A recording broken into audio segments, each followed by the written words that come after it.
ganes. Si no l'heu llegit encara, jo us recomano que llegiu l'Illa de Retresol, perquè és un llibre que ajuda molt a comprendre moltes coses.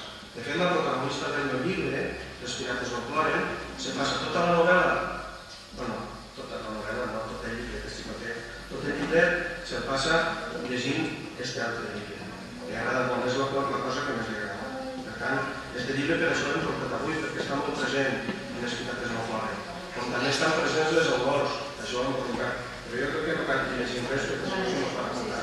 I unes de les olors que més presents estan en el llibre són les olors de mandarina. Hi ha gent que l'olor de mandarina no li agrada. Però a mi sí, a mi m'agrada molt. A vosaltres us agrada l'olor de mandarina? Quan l'obris, a que fa olor i se queda. I després que se queda és olor als dits i enseguida te descobrís en cas menjar mandarines. No pots amagar-ho, si te rentes no.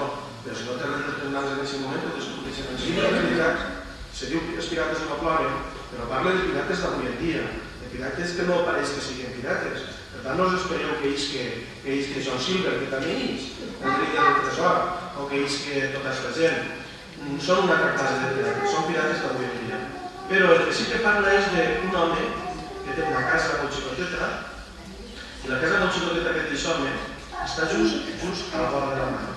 I allí, molt prop de sa casa, al mar, té una barca. I Canto ens explicarà un conte, no sé què passa endavant, ens explicarà un conte xulo, que va d'això, d'una barca a la vora de la mar. Un conte que no podreu trobar així, això ho heu de llegir.